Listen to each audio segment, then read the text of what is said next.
எல்லோருக்கும் பொதுவான வல்ல இறைவனின் சாந்தியும் சமாதானமும் நம் அனைவர் மீதும் உண்டாவதாக என்ற சிறு பிரார்த்தனையுடன் மீண்டும் உங்களை சந்திக்கின்றேன். இன்று உங்களை சந்திப்பதற்கான முக்கிய காரணம், குறிப்பாக புத்தளத்தின் சில சமூக ஊடகங்களில் பெரிதாக கதைக்கப்படும் விடயம், புத்தளம் மாநகர சபை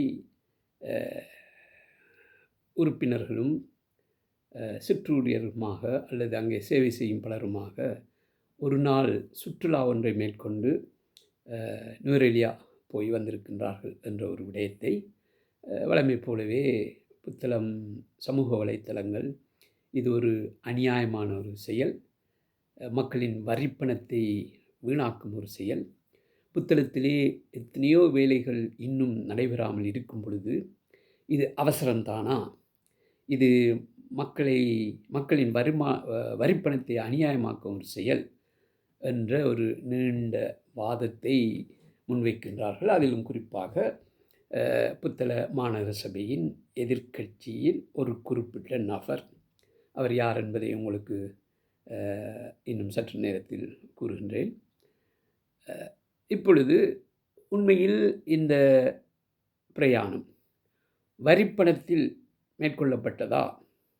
13 அல்லது 12 லட்சம் ரூபாய்கள் என்று சொல்லப்படுகின்றது ஒரு நாள் சுற்றுலா பயணம் புத்தளத்திலிருந்து நுவரெலியா, அங்கிருந்து மீண்டும் திரும்புவதற்கான மொத்த செலவு 12 லட்சம் ரூபாய். இதை பயன்படுத்தி புத்தளத்திலே பல அபிவிருத்தி வேலைகள் செய்திருக்கலாம். எத்தனையோ விடயங்கள் இன்னும் தொட்டு பார்க்காமல் கூட இருந்து கொண்டிருக்கின்றது.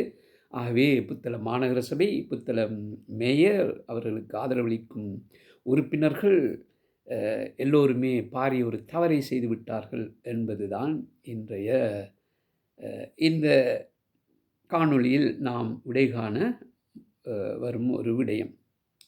இதற்கான விடை ஆம் அல்லது இல்லை. அதாவது 12 லட்சங்கள் செலவழித்து இவர்கள் ஒரு நாள் சுற்றுப்பயணம் செய்தது மகா தவறு, மக்களின் பணம் வீண்விரயமாக்கப்பட்டுள்ளது என்பது சரியா பிழையா என்ற துருவநிலை கேள்விகளுக்கு ஆம் அல்லது இல்லை என்று துருவநிலை பதில்களை நாம் அளித்துவிட முடியாது. ஏனெனில் ஆங்கிலத்தில் சொல்வார்கள், there is always a grey area என்று.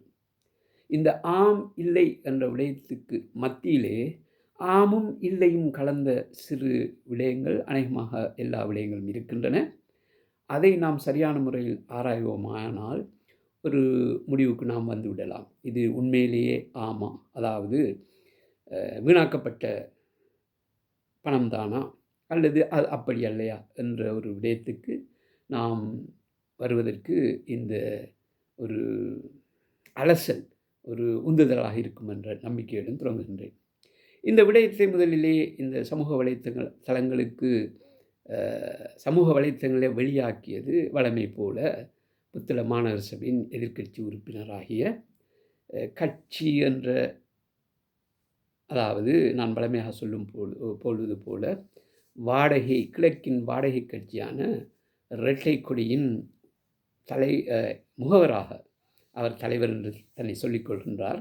ஆனால் அந்த இரட்டை கொடிக்கு ஒரு தலைவர் இருக்கின்றார், என்ஜினியர் அப்துல் ரஹ்மான் என்பது உங்களுக்கு தெரியும். இவர் ஒரு குறுநில மன்னர் போல ஒரு பிராந்திய தலைவர் என்று வைத்துக்கொள்ளலாம், அல்லது சரியான ஒரு பதப்பிரயோகம் என்பால் இவர் ஒரு முகவர், அந்த கட்சியின் முகவர். சரி, இப்பொழுது விடயத்துக்கு வருவோம். இவர் இங்கே மக்களுக்கு முன்னிலைப்படுத்தும் ஒரு விடயம்தான், இந்த புத்தளம் மாநகர சபை மேயர் எந்த விதத்திலுமே அருகதை இல்லாதவர். இவர் மக்களின் பணத்தை வீணடித்துள்ளார். இந்த பணத்தை கொண்டு எத்தனையோ விடயங்களை சாதித்திருக்கலாம். உதாரணமாக புத்தளம் தள வைத்தியசாலையிலே அந்த மோச்சூரியிலே, அதாவது பிரேதங்கள் வைக்கும் அறையிலே ஒரு குளிர்சாதன வசதி இல்லாமல் இருக்கின்றது. அப்படி ஒரு குளிர்சாதன அடிப்படை வசதியை பெற்றுக்கொள்வதற்கு சுமார் 13-14 லட்சங்கள் அல்லது 25 லட்சம் அல்லது எவ்வளோ போயிருக்கும். ஆகவே இந்த பணத்தை அதற்காக பயன்படுத்தியிருக்கலாம் என்று அவர் ஒரு வாதத்தை முன்வைக்கின்றார்.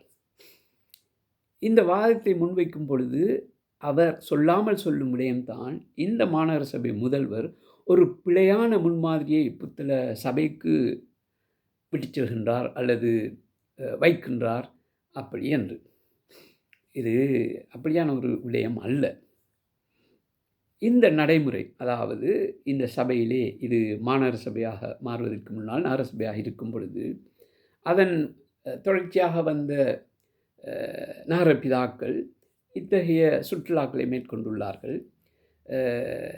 அதை ஒரு தொடர்ச்சியான ஒரு விடயமாக முன்னரே ஏற்பாடு செய்யப்பட்ட ஒரு விடயத்தின் தொடரம்சமாகவே இதை தற்போதைய மேயர் ரின்சாத் அவர்கள் மேற்கொண்டுள்ளார்கள். இதற்கு அவர்கள் சொல்லும் காரணம் நியாயமான ஒரு காரணமாகவே படுகின்றது. ஆஃப்கோர்ஸ் இது மக்களின் பணம். மக்கள் என்பது ஒரு சமூக பிராணி.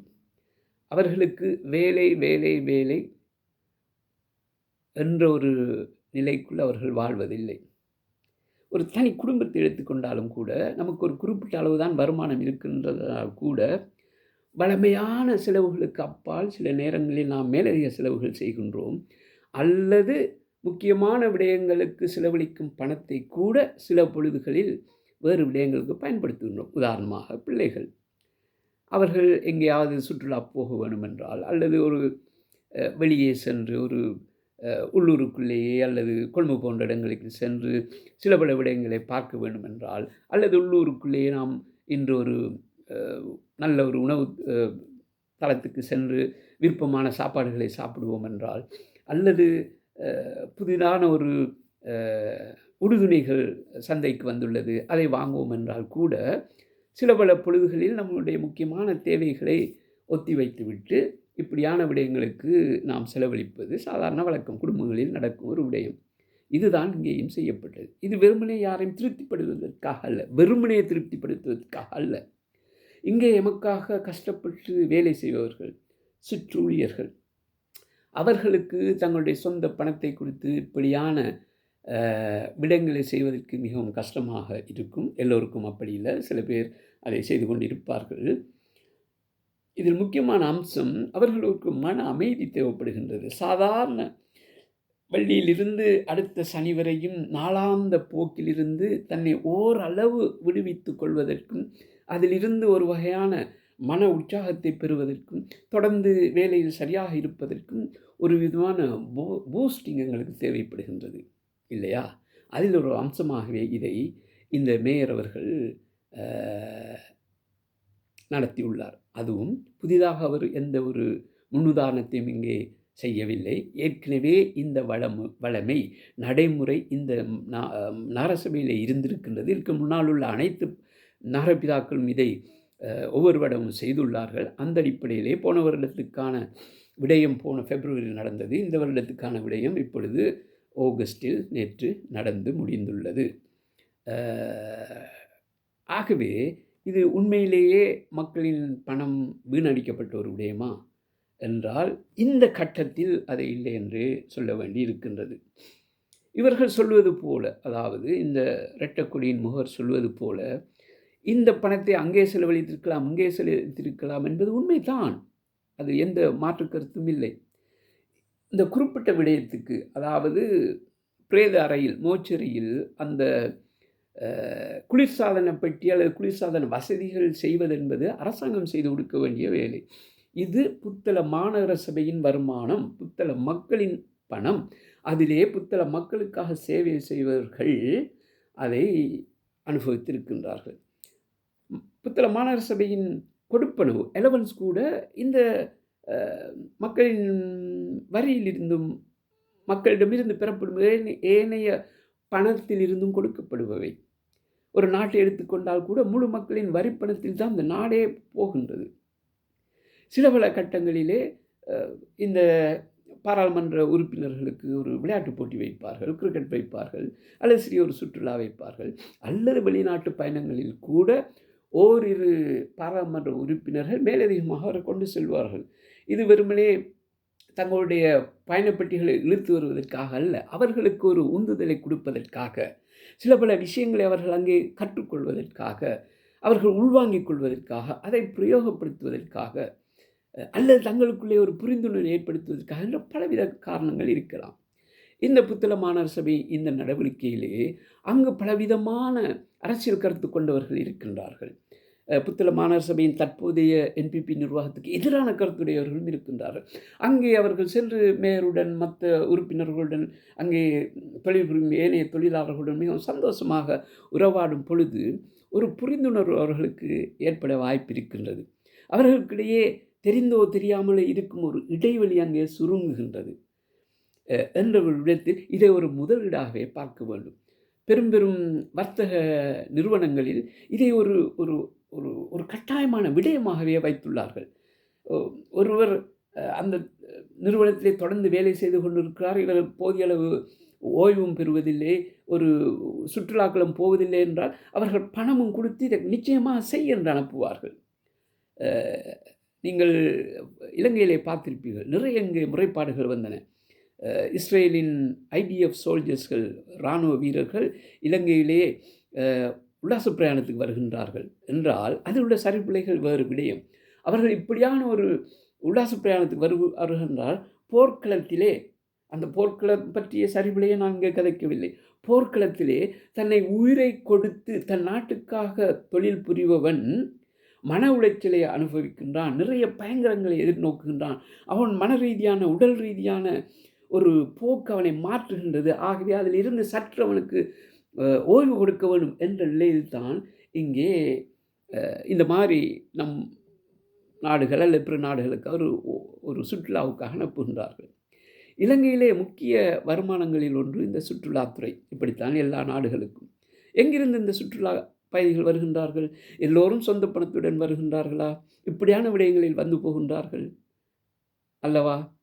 ஆகவே இது ஒரு பொருளாதார நடவடிக்கைகளும் ஒன்று என்று எமக்கு பக்க நியாயங்களை சொல்லிக்கொண்டு போனாலும் கூட இது முக்கியமாக புத்தளத்தின் பல பிரச்சனைகள் தீர்ப்பதற்கான பணம் இதிலே கை வைத்திருக்கக்கூடாது என்பது மிகவும் ஒரு அபத்தமான ஒரு முடிவு என்று தான் நான் நினைக்கின்றேன்.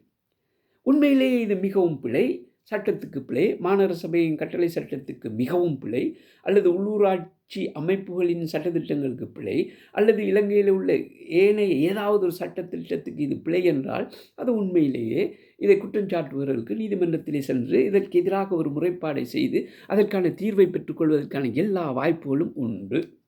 இதை விட்டுவிட்டு மாநகர சபையில் இதை முடிக்க வேண்டிய ஒரு விடயத்தை பொதுமக்கள் மத்தியிலே ஒரு பூதாகரமாக காட்டி சுயலாபம் தேட வருவது இந்த குறிப்பிட்ட முகவருக்கு முதலாவது அம்சம் அல்ல. இவர் தொடர்ச்சியாக இதைத்தான் செய்கின்றார். சென்ற கிழமை உங்களுக்கு தெரியும், இஸ்லாமிய 1400ஆம் ஆண்டு நினைவு தூபம் இடிக்கப்பட்டு அங்கே புது நினைவு தூபம் கட்டுவதற்கான அடிப்படை விடயங்கள் நடந்து கொண்டிருக்கும் பொழுது அதில் எந்தவித சம்மந்தமும் இல்லாத இதே இரட்டைக்குடி முகவர் அவர்கள் தன்னிஷ்டத்துக்கு எந்தவித அனுமதியும் இல்லாமல் ஒரு கட்குவியலை கொண்டு அங்கே குமித்துள்ளார். பெரியவள்ளி நிர்வாகம் அவரை விசாரித்து உடனடியாக அதை அப்புறப்படுத்த சொல்லும் பொழுது எங்களுடன் நீங்கள் அனுமதி பெறவில்லை, நீங்கள் இந்த கட்டுமானத்துக்குரிய கொமிட்டிலே நீங்கள் அனுமதிக்கப்படவில்லை, ஆக குறைந்தது நீங்கள் முன்ம அனுமதி எங்களிடம் பெறவில்லை, அல்லது நாங்கள் உங்களை அணுகி இப்படி ஒரு உதவி தாருங்கள் என்று இன்னமும் கேட்கவில்லை. இப்படியான ஒரு சந்தர்ப்பத்தில் எந்த ஒரு விடயத்தையும் கருத்தில் எடுக்காமல், பொதுமக்களுக்கு அது இடைஞ்சல் ஏற்படும் என்பதை கூட கருத்தில் எடுக்காமல் ஒரு பொறுப்பு வாய்ந்த தொழிலில் இருந்து கொண்டு உங்களை அரசியல் செய்வதற்காக இப்படி ஒரு நடவடிக்கை எடுத்துள்ளீர்கள். இந்த அரசியல் இங்கே செய்ய வேண்டாம், நீங்கள் உடனடியாக நீங்கள் பறித்த கற்களை அள்ளிக்கொண்டு போங்கள் என்று சொல்லும் பொழுது வேறு வழி இல்லாமல் சரி, என்னுடைய ஒரு ஒரு பரிசாக இதை வைத்துக்கொள்ளுங்கள், ஒரு கிஃப்டாக இதை வைத்துக்கொள்ளுங்கள் என்று இந்த இரட்டைக்குடி முகவர் அதை பெரியவள்ளிக்கு கொடுத்துவிட்டு சென்றுள்ளார். இப்படித்தான் இவர் தனக்கு தேவையில்லாத விஷயங்களில் தலையிடுவதும், தனக்கு தெரியாத விஷயங்களை மூக்கு நிலைப்பதும், சரிபிழை என்ற நிலையை ஆராய்ந்து பார்க்காமல் இது பிழைதான் என்று ஒரு தன்னார்வத்தில் ஒரு முடிவை எடுப்பதும், அதை மக்கள் மயப்படுத்துவதும் இவருடைய வழக்கமான ஒரு அம்சமாகிவிட்டது.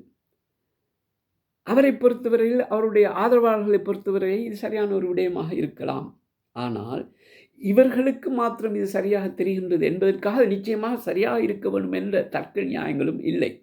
இதனுடைய சரிபிழைகளை நாம் பார்க்க வேண்டும். இதில் நான் சொன்ன அந்த கிரே ஏரியா என்ற ஒரு விஷயத்தை பார்க்க வேண்டும். இந்த 12 லட்சம் பணத்தை நாம் ஏதோ ஒரு அபிவிருத்தி நடவடிக்கையாக செய்ய முடியாது என்று சொல்லவில்லை, நிச்சயமாக முடியும், அத்துடன் அது முடிந்துவிடும். ஆனால் இந்த ஒட்டுமொத்த மக்களுக்காக கிட்டத்தட்ட ஒரு 300 ஆட்கள் அங்கே எதிர்பார்க்கப்பட்டார்கள். ஆனால் அத்தகைய தொகை வரவில்லை. அநேகமாக 160க்கும் 170க்கும் இடைப்பட்ட தொழிலாளர்கள், கவுன்சிலர்கள், தொழிலாளர்களின் குடும்பங்கள் என்று போயுள்ளார்கள். இந்த குடும்பங்களுக்கு கூட அந்த பணம் செலவழிக்கப்படவில்லை. வெறுமனே நேரடியாக மாநகர சபையோடு தொடர்புபட்டவர்களுக்கு மாத்திரமே இந்த பணம் பாவிக்கப்பட்டுள்ளது. அவர்களுக்கு மேலதிகமாக குடும்ப உறுப்பினர் அவர்களுடன் சேர்ந்து கொள்வாரேயானால் அவர்களுக்கு பெரியவர்களுக்கு 5000 ரூபாய் என்றும், சிறியவர்களுக்கு 1000 ரூபாய் அல்லது வயதுக்கு குறைந்தவர்களுக்கு இனாம் என்ற அடிப்படையில் இந்த விடயம் முன்னெடுக்கப்பட்டுள்ளது. இதில் ஒரு முரண்நகை என்னவென்றால், இந்த நபருக்கு ஏற்கனவே தெரியும் இப்படியான ஒரு விடயம் நடக்கப் போகும் என்பதை சுமார் ஒரு குறைந்த ஒரு 10 நாட்களுக்கு முன்னால் இவருக்கு தெரியும். அந்த நேரத்தில் இது பிழையாக இருக்கின்றது, ஒரு பிழையான விஷயம் என்றால், இவர் அப்பொழுதே மக்களுக்கு இதை தெரியப்படுத்தியிருந்தால், அது இவர் சொல்வது சரியென்றால் அந்த மக்கள் அன்றே கதைக்க துவங்கி ஒருவேளை இந்த பயணத்தை தடை செய்யக்கூடிய ஒரு நிலை கூட ஏற்பட்டிருக்கலாம். ஆனால் இவர் இந்த காரியம் நடக்கட்டும் என்று இவர் இருந்துவிட்டு, அதாவது ஈஸ்டர் குண்டு தாக்குதல் நடக்கப் போகின்றது என்று தெரிந்து கொண்டு அங்கே காரியமாற்ற தவறிய முன்னை நாள் ஜனாதிபதி சிறிசேனா அவர்கள் போன்றும் அவருக்கு உள்ள அதிகாரத்தை பாவித்து குறிப்பிட்ட துறையினருக்கு அவர் அறிவுறுத்த செய்யாமல் தவறிவிட்டதும், போலீஸ் மாதிபர் இன்னும் பல பேர் தங்களுடைய கடமையை மறந்தும் இந்த விடயம் நடந்ததன் பிறகு நாட்டிலே ஒரு கலவரத்தை ஏற்படுத்துவோம் என்ற முன்முனைப்பில் அவர்கள் செயற்பட்டதற்கு எந்த விதத்திலும் வித்தியாசமில்லாத முறையிலேயே இந்த முகவர் நடந்துள்ளார். இந்த விடமெல்லாம் முடிந்து அவர்கள் நுரையிலிருந்து வந்த பிறகு இன்று காலையில் பெரிய ஒரு வீடியோ கவரேஜ் ஒன்று செஞ்சு மக்கள் மத்தியிலே பரப்புகிறார். ஒரு அசிங்கமான ஒரு விடம். இதை விட இன்னும் ஒரு முரணகை என்னென்றால், அவர் கட்சி சார்பாக 3 பேர் அங்கே இருக்கின்றார், அதிலும் ஒருவர் கூட சேர்ந்து போயிருக்கின்றார். இன்னும் ஒரு விடயம், அவர்கள் இல்லாத கட்சி ஒன்றுக்கு ஏதோ ஒரு ஹைகமாண்ட் இருப்பதாக சொல்கின்றார்கள். அதில் ஒரு உறுப்பினர் என்று கருதப்படும் ஒரு ஆசிரியர், அவரும் கூட குடும்பத்துடன் அங்கே சென்றுள்ளார் என்று பார்க்கும் பொழுது, இந்த முகவர் செய்வது முற்றிலும் பிழை என்பது மாத்திரமல்ல, அவர் செய்வது பிழை என்பதை உணர்ந்து கொண்டே அவரின் கட்சி, இரட்டைக்குடியின் கட்சியின் உறுப்பினர், மாநகர சபை உறுப்பினர் ஒருவரும் அந்த சுற்றுலாவிலே கலந்து கொண்டுள்ளார். இவர்கள் சொல்லும் அந்த ஹைகமாண்டிலே உள்ள இன்னொருவரும் எம்சியிலே வேலை செய்வதும் இந்த சுற்றுலாவுக்கு தன்னுடைய குடும்பத்துடன் சென்றுள்ளார். ஆகவே இது ஒரு ஆம் இல்லை என்ற துருவநிலை கேள்விகளுக்கு விடையளிக்கும் ஒரு விடயம் அல்ல. இது ஒரு கிரே ஏரியா.